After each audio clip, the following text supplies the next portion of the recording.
Hi everyone. ఈరోజు మనం ఎక్సెల్‌లో మనం ఒక సింపుల్ డేటా ఎంట్రీ ఫార్మ్‌ని ఎలా క్రియేట్ చేయాలనేది నేర్చుకుందాం. డేటా ఎంట్రీ ఫార్మ్ అంటే మనం ఎక్సెల్‌లో టేబుల్స్ క్రియేట్ చేస్తాం కదా! దాంట్లో జనరల్‌గా మనం ఏంటి వన్ బై వన్ ఇలాగే డేటా ఎంటర్ చేసుకుంటూ వెళ్తాం ఆ టేబుల్‌లో. అట్లా కాకుండా నేను ఇక్కడ ఒక ఫార్మ్ డిజైన్ చేసుకుంటా. ఓకే. నేను ఒక బటన్ పెట్టుకుంటాను సేవ్ అనే బటన్. ఆ ఫార్మ్ ఫిల్ చేసి సేవ్ అనే బటన్ మీద క్లిక్ చేస్తే నా నా ఆ డేటా ఏదైతే ఉందో అది టేబుల్‌లోకి వెళ్లి స్టోర్ అవ్వాలి. అది ఎట్లాగా ఏంటి అన్నది నేను ఈ వీడియోలో మీకు చేసి చూపిస్తానన్నమాట. ఇందుకోసం నేను ఒక టేబుల్ క్రియేట్ చేయాలి కదా! అందుకోసం నేను ఒక కొత్త షీట్ ఓపెన్ చేశాను. దానికి నేను డేటాబేస్ అనే ఒక పేరొకటి పెట్టుకున్నాను. నా టేబుల్ నేనిప్పుడు డిజైన్ చేస్తున్నాను. నేమ్, జెండర్ అలాగే ఫోను నంబర్స్. చాలా సింపుల్ టేబుల్ అండి. ఓకే.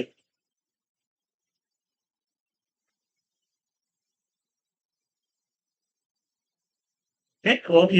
ఇది నా టేబుల్ అన్నమాట. సో, దీన్ని దీంట్లోకి డేటా మనం మామూలుగా ఎలా చేస్తాం? రాజా, ఓకే. మేల్ 1, 2, 3 ఆ తర్వాత రాణి, ఓకే. ఫీమేల్ తర్వాత 4, 5, 6 ఇలా డేటా ఎంటర్ చేస్తాం గదా! ఇట్లాగా మాన్యువల్‌గా చేయకుండా ఒక ఫార్మ్ లాగా మనం డేటా ఎంటర్ చేసి మనం సేవ్ చేస్తే ఇక్కడికి ఎలాగా అది పాపులేట్ అవుతుందన్నది ఇప్పుడు మనం చూద్దాం. ఓకే. నేను ఈ షీట్ 1లో ఒక ఫార్మ్ క్రియేట్ చేస్తాను. ఓకే. మనకక్కడ ఏమేమి డేటా కావాలి? నేమ్ కావాలి, జెండర్ కావాలి, అలాగే ఫోను నంబర్ కావాలి. ఓకే. సో, వాటిలకి కొంచెం సైజ్ పెంచుతాం. కంట్రోల్ పట్టుకొని ఆ రోస్‌ని సెలెక్ట్ చేసి ఓకే. మీరు ఈ సైజ్‌ని పెంచుకుంటే ఆ 3 కూడా సైజ్ అన్నది పెద్దవవుతాయి. ఓకే. బోల్డ్ చేశాను. సెంటర్‌లో పెట్టాను. ఇప్పుడు నేను ఈ కాలమ్‌లో డేటా అనేది నేను ఎంటర్ చేస్తాననమాట. ఓకే. ఇది నా ఫార్మ్ అనుకోండి. ఇక్కడ నేనొక బటన్ అనేది క్రియేట్ చేస్తాను. ఆ బటన్ మీద క్లిక్ చేసినప్పుడు ఇక్కడ ఏ వాల్యూస్ ఉన్నాయో అవి ఇక్కడ పాపులేట్ అవ్వాలి. అది మన టాస్క్ అన్నమాట. సో, దీనికోసం ఏంటంటే మనం డెవలపర్ అనేటటువంటి ఒక మెన్యూ అన్నది మనకి యాడ్ అయ్యి ఉండాలి. ఒకవేళ గనక మీకు యాడ్ అయ్యి లేకపోతే మీరు ఎక్కడన్నా ఒక చోట క్లిక్ చేసి ఈ మెన్యూలో కస్టమైజ్ రిబ్బన్ అనేది సెలెక్ట్ చేసుకోండి. దీంట్లో ఈ రైట్ సైడ్ ఏదైతే ఉందో చాలా మందికి ఈ డెవలపర్ అనేది ఇక్కడ ఎనేబుల్ అయ్యి ఉండదు. అలాంటప్పుడు దీన్ని ఇక్కడ ఎనేబుల్ అయ్యి లేకపోతే చెక్ చేయండి. ఇలా టిక్ చేయండి. మీకు ఇక్కడ అప్పుడు యాడ్ అయిపోతుంది. ఒకవేళ ఈ లిస్ట్‌లోనే గనక మీకు లేకపోతే ఇక్కడ చూడండి. పాపులర్ కమాండ్స్ కాకుండా ఆల్ కమాండ్స్ అని ఉంటుంది. దాన్ని సెలెక్ట్ చేసుకొని అప్పుడు దీంట్లోంచి మీరు ఇటువైపుకి యాడ్ చేసుకోవచ్చనమాట. ఓకే. నాకు ఆల్రెడీ ఇది ఎనేబుల్ అయ్యి ఉంది కాబట్టి నేను డైరెక్ట్‌గా యూజ్ చేసుకున్నాను. ఈ డెవలపర్ అనే ఈ మెన్యూలో ఇన్సర్ట్ అనేటటువంటి ఈ ఆప్షన్ సెలెక్ట్ చేయండి. ఇక్కడ button, list box, check box okay. అలాగే రేడియో బటన్ ఇవన్నీ ఉంటాయి. నాకు బటన్ కావాలి. ఓకే.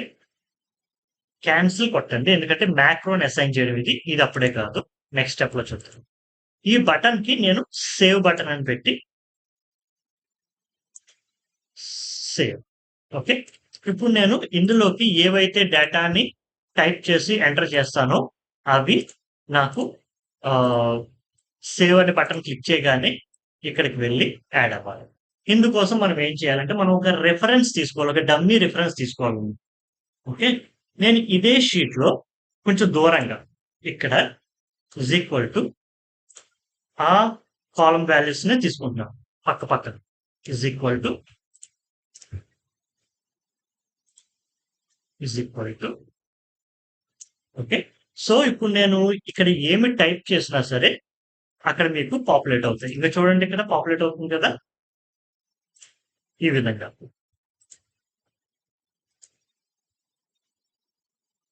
మేల్ అలాగే 1, 2, 3 ఓకే. వాల్యూస్ అనేవి ఇక్కడ పాపులేట్ అవుతూ ఉంటాయన్నమాట.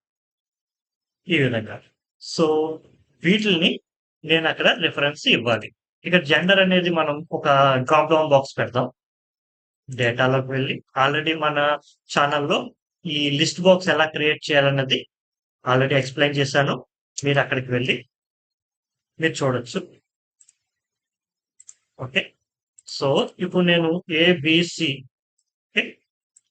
మేల్ 1 2 3 అని డేటా టైప్ చేశాను. ఇప్పుడు ఇది సేవ్ అనే బటన్ ఇలా క్లిక్ చేయగానే ఇది ఇక్కడ యాడ్ అవ్వాలి. బట్ యాడ్ అవ్వట్లేదు కదా! బట్ మనం ఏం చేస్తాం ఇక్కడ లిస్ట్ ఇక్కడికి వచ్చేలాగా మనం ప్లాన్ చేసుకుందాం. సో దీన్ని ఇక్కడ మనం రిఫరెన్స్ కింద ఇవ్వాలి. అది ఎట్లాగంటే ఫస్ట్ ఏం చేయాలంటే మనం దీనికి మ్యాక్రోస్ క్రియేట్ చేయాలి. చూడండి. అది డెవలపర్ టూల్స్ లో మ్యాక్రో చూడండి రికార్డ్ మ్యాక్రో అని చూసారా? దాన్ని క్లిక్ చేయండి. ఓకే. దీనికి సేవ్ మ్యాక్రో అని నేను ఒక పేరు పెట్టుకున్నాను. గుర్తుంచుకోండి మ్యాక్రో నేమ్ వచ్చేటప్పటికి సేవ్ మ్యాక్రో. ఓకే క్లిక్ చేయండి. దీన్ని సెలెక్ట్ చేసుకోండి. ఓకే. సెలెక్ట్ చేసుకుని కాపీ చేయండి. పక్క ట్యాబ్ లోకి వెళ్దాం. ఇక్కడ కదా మనకు కావాల్సింది. సో ఇప్పుడు దీంట్లో ఫస్ట్ రోలో మన టేబుల్ కి అవతల కొద్ది దూరంలో క్లిక్ చేయండి. సెలెక్ట్ చేసుకున్న తర్వాత ఇక్కడ యూజ్ రిలేటివ్ రిఫరెన్సెస్ అని ఉంది చూసారా? దాన్ని క్లిక్ చేయండి. క్లిక్ చేసి ఇప్పుడు కంట్రోల్ ప్రెస్ చేసి కంట్రోల్ పట్టుకుని డౌన్ యారో క్లిక్ చేయండి. మళ్ళీ కంట్రోల్ పట్టుకుని లెఫ్ట్ యారో, మళ్ళీ కంట్రోల్ పట్టుకుని టాప్ యారో. ఇప్పుడు కంట్రోల్ పట్టుకోకుండా నార్మల్ గానే ఒక స్టెప్ కిందకి వేయండి. అంటే డౌన్ యారో ఒక్కసారి నొక్కండి. నొక్కారు కదా! ఇప్పుడు మీరు ఇక్కడ అక్కడ అక్కడ ఏదైతే కాపీ చేస్తామో అది ఇక్కడ పేస్ట్ చేయాలి. ఓకే. దీనికోసం కంట్రోల్ ఆల్టర్ వి క్లిక్ చేయండి. మీకు ఇలాగా పేస్ట్ స్పెషల్ అని చెప్పి వస్తుంది ఒక బాక్స్. దాంట్లో వాల్యూస్ అనేదాన్ని క్లిక్ చేయండి. ఓకే. ఓకే చేయండి. సో అక్కడ ఉన్న వాల్యూస్ ఇక్కడికి వచ్చేసినాయి కదా! ఇప్పుడు మళ్ళీ మనం ఎక్కడ ఇక్కడ నుంచి కదా స్టార్ట్ చేస్తాం మళ్ళీ అక్కడ క్లిక్ చేసేయండి. చేసిన తర్వాత మీరు యూజ్ రిలేటివ్ రిఫరెన్సెస్ ఆఫ్ చేసేయండి. ఆఫ్ చేసిన తర్వాత మళ్ళీ మనం ఫస్ట్‌కి వెళ్ళిపోదాం. ఇక్కడికి వెళ్ళిపోయి ఈ డీటెయిల్స్ ని డిలీట్ చేసేయండి. ఓకే. ఇప్పుడు డెవలపర్ లోకి వెళ్ళి స్టాప్ రికార్డింగ్ క్లిక్ చేయండి. ఇందాక మనం మ్యాక్రోని రికార్డ్ చేసాం కదా! ఇప్పుడు దాన్ని ఆపేస్తుంది. ఓకే. నౌ ఇప్పుడు ఈ మ్యాక్రో ఏదైతే క్రియేట్ అయిందో దాన్ని మనం దీనికి ఈ బటన్ కి అసైన్ చేయాలి. చూడండి. దీన్ని క్లిక్ చేసి రైట్ క్లిక్ చేయండి. అసైన్ మ్యాక్రో అని చూసారా? దాన్ని క్లిక్ చేయండి. దీనికి మనం ఇందాక ఒక మ్యాక్రోని క్రియేట్ చేసాం. దాని పేరేమి ఇచ్చాం? సేవ్ మ్యాక్రో అని ఇచ్చాం కదా! దాన్ని సెలెక్ట్ చేసి ఓకే చేయండి. ఓకే. ఇక్కడ అయిపోయింది. ఇప్పుడు చూడండి ఏ ఏబిసి మెయిల్ 1 2 3 అని ఉంది కదా! నేను ఇంకో రికార్డ్ ఇస్తున్నాను. XYZ okay. ఫీమేల్ 4 5 6 ఇప్పుడు నేను సేవ్ అనే బటన్ కొట్టాను. చూడండి. ఇది క్లియర్ అయిపోయింది. కానీ అక్కడ యాడ్ అయిందో లేదో చూడండి. XYZ ఫీమేల్ 4 5 6 మళ్ళీ ఇక్కడికి వచ్చాయి. ఈసారి PQR మేల్ 7 8 9 అని చెప్పి నేను సేవ్ చేస్తాను. చూడండి యాడ్ అయిందా? మళ్ళీ ఇప్పుడు ఒరిజినల్ నేమ్స్ ఇద్దాం.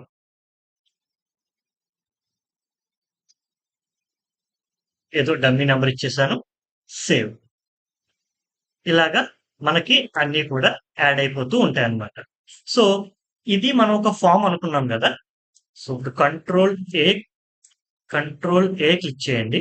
క్లిక్ చేసి ఇప్పుడు కంట్రోల్ పట్టుకొని వీటన్నిటిని సెలెక్ట్ చేయండి.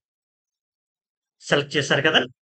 ఇప్పుడు హోమ్‌లోకి వెళ్ళి దీని మొత్తానికి వైట్ సెలెక్ట్ చేయండి.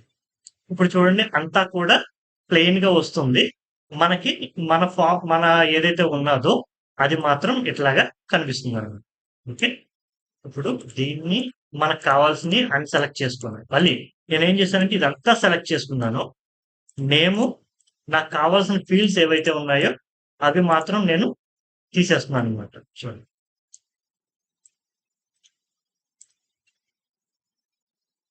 ఓకే. దీనికి వేరే కలర్ ఫార్మ్.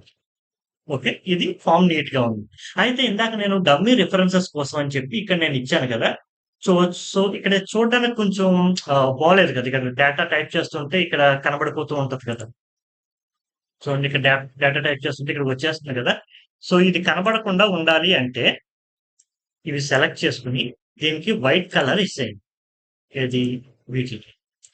సో అప్పుడు మీకు ఇక్కడ ఏమీ రాదు. ఓకే, ఇప్పుడు చూడండి, కుమార్ మేల్, ఏదో ఒక డమ్మీ నెంబర్ ఇచ్చారు, సేవ్ చేశారు. చూడండి, కుమార్ మేల్ యాడ్ అయిపోతుంది. బట్ ఇక్కడ క్లమ్జీగా ఏమీ కనబడవన్నమాట. మనకి ఫామ్ లాగా లుకింగ్ అవి వస్తుందన్నమాట. సో ఈ విధంగా మనం ఒక సింపుల్ డేటా ఎంట్రీ ఫామ్ అయితే మనం క్రియేట్ చేయొచ్చు. ఓకే, ఇది ఈ వీడియోలో నేను కేవలం ఒక బేసిక్ ఫామ్ ఎలా క్రియేట్ చేయాలి, దాన్ని ఎలా ఆపరేట్ చేయాలని మాత్రమే చెప్పాను. మన నెక్స్ట్ వీడియోస్ లో మనం ఒక స్కూల్ అటెండెన్స్ రిజిస్టర్ ఎలా క్రియేట్ చేయాలి, లేదంటే ఒక బిజినెస్ సంబంధించిన ఇన్వెంటరీని ఎలా డేటా ఎంట్రీ ఫామ్ క్రియేట్ చేయాలి, లేదంటే ఒక ఆఫీస్ సంబంధించినటువంటి ఎంప్లాయీ రిజిస్ట్రేషన్ అండ్ మెయింటెనెన్స్ ఏదైతే ఉంటుందో ఆ ఫామ్స్ ఎలా క్రియేట్ చేయాలనేవి మనం నెక్స్ట్ వీడియోస్ లో డిస్కస్ చేసుకుందాం. అప్పుడు మల్టిపుల్ వాల్యూస్ తోటి, అలాగే రేడియో బటన్స్ ఎలా వాడాలి, ఓకే, అలాగే లిస్ట్ బాక్స్ ఎలా వాడాలి అనేది మనం ఫర్దర్ గా అడ్వాన్స్ టాపిక్స్ లో నేర్చుకుందాం. సో ఈ వీడియో మట్టుకు ఇదే ఫ్రెండ్స్. సో మీకు ఇది నచ్చింది అనుకుంటే లైక్ చేయండి, షేర్ చేయండి, అలాగే మీ ఒపీనియన్ ఏంటో కామెంట్ చేయండి. Thank you. మా కంటెంట్ మీకు నచ్చినట్లయితే లైక్ చేయండి, షేర్ చేయండి, ఇంకా సబ్స్క్రైబ్ కూడా చేసుకోండి.